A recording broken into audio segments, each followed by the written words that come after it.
Let's go to the Word of God. Measuring God's temple.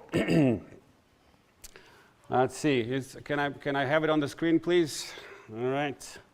Is it there? All right. Measuring God's temple. How big, how tall, how wide, how far, how many, how deep, how heavy, how fast, how much time. So many different questions. Do you know what they have in common? It's one thing that they have in common. The answer to all of this question requires that we measure. We have to measure something. Measuring is one of the most important aspects of our daily living. If you measured something wrong, you'll arrive to a very different outcome. If you guys build a house and you measure a foot here and there wrong, even a few inches, you can have a problem. There's measuring could have life and death implications in our lives, and the same is in our spiritual life. There is some measuring that is happening in Revelation chapter 11, and so we are going to go to Revelation chapter 11 right now, and we're going to read verses 1 and 2 again, okay? Revelation chapter 11, verse 1 and 2. And I need this plugged in for this to work. I forgot. All right. Revelation 11, verse 1 and 2. And the measuring that is happening here has life and death implication for our lives today as well. John says this, "Then I was given a reed like a measuring rod, and the angel stood saying, 'Arise and do what? And measure what? The temple of God,'" what else? "The altar," and what else? "Those who worship there." Verse 2, "But leave out" what? "The court, which is outside the temple, and do not measure it, for it has been given to the Gentiles, and they will tread the holy city underfoot for 42 months. Now, in this context, the temple of God refers to what temple? To the heavenly temple. It's not the earthly temple. Every time in Revelation, when you see the phrase the temple of God, is consistently used in Revelation to refer to the heavenly temple. The altar, which altar do you think this is? The burnt offering or the incense? It's the altar of incense. Why? Because we are told to leave out the court. Where was the burnt offering altar? In the courtyard. So because the courtyard is not measured, this is the altar of incense that it's inside right before the veil into the most holy place. All right? Now, the word measure in verse 1 is the Greek word metreo. And listen to this, metreo means to evaluate or to judge.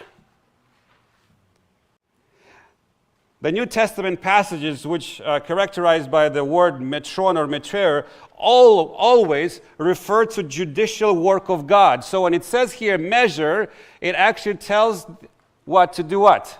To judge. It's a judgment scene here, all right? Listen to this. Jesus says in Matthew 7, verse 2, he says, "For with what judgment you judge, you will be judged, and with the measure you use, it will be what? Measured back to you." So judgment and measuring is used synonymously here. The word metreo in the New Testament always means to judge. It is very obvious from this verse that Jesus used that measuring is connected to judging.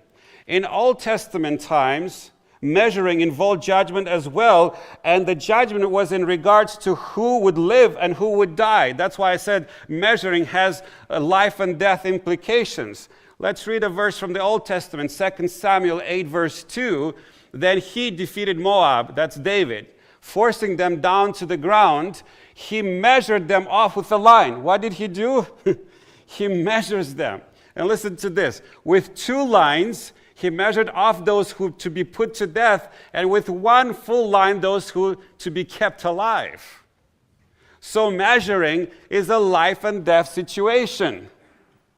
The same is in our spiritual experience. Now, when we go back to Revelation chapter 11, verse 1, there are three elements that are being measured here. All right, let's put them on the screen. The first one is the temple of God. It's being measured, right? What's the next one? The altar. And the third one is what? Those who worship, the people. The temple is measured, the altar, and the people. Now let me ask you a question. Do you know any other passage in the Bible where we have all of these three together? It will surprise you, but the only other place in the Bible where we have all of these three together is Leviticus 16. What is in Leviticus 16? It's the Day of Atonement. Revelation 11:1 is a direct allusion to the Day of Atonement from Leviticus chapter 16. Now, in Leviticus chapter 16, verse 33, you can read the whole passage. There is atonement done for the following things in Leviticus 16. First, it's for the priests. Atonement was needed for the priests to be done first. Then it's for the sanctuary or for the temple. Then we have atonement being done for the altar. And then the last one is for the congregation, for the people. You see those three there? What's different? The priests. Why is it different? Why is it in Revelation 11:1 we have the priests omitted here? Because Jesus is our high priest. He does not need atonement. He doesn't need atonement. The fact that the priests are omitted is perfectly logical because Jesus is the high priest and he doesn't need the atonement. He doesn't need the measuring. That's how we know that Revelation 11:1 is describing the heavenly day of atonement, not the earthly one, but the heavenly day of atonement. When we put all of this, actually, if you look in the New Testament, one of the best passages to prove the investigative judgment and the heavenly day of atonement is Revelation 11, verse 1 and 2. Because when you put all the connections together, you can see it very clearly. Now, there's a passage in the Old Testament. I don't have it on the screen, but you can read it at home. It's Ezekiel chapter 40 to 44. There's 5 chapters there talking about an Old Testament passage here, and it's a key to understand Revelation 11, verse 1 and 2. Why? Because in Ezekiel chapter 40 to 44, God is doing some measuring there as well. He's measuring the temple, and he's measuring everything. And so when the measuring is happening, the purpose of the measuring in Ezekiel 40 is to restore the temple.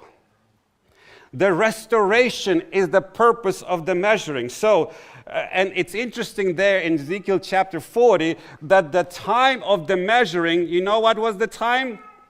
It was the 10th day of the first month. And what is that in the Old Testament? That's the Day of Atonement. That's the Day of Atonement. The 10th day of the first month, it was the Day of Atonement. It was on the Day of Atonement that God came with the promise to restore the temple and bring his people back into a relationship with him. The measuring of the temple in Revelation 11 has to do with restoration. So what is the Day of Atonement? Now, the Day of Atonement was one of the most solemn days in the Jewish sacred calendar, when the sanctuary was cleansed from all the sins that are accumulating there during the whole year. So the Day of Atonement was a day of restoration, was a day to restore the temple to its original state.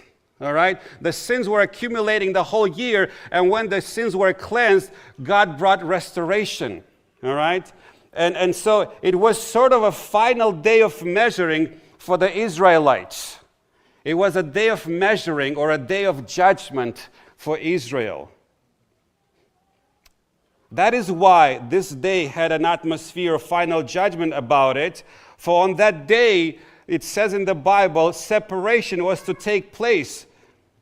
Listen to this. In Leviticus 23, verse 28 to 29, we see, it says in the Bible that on that day, on the Day of Atonement, the people were to afflict themselves, and whoever is not afflicted on this day shall be what?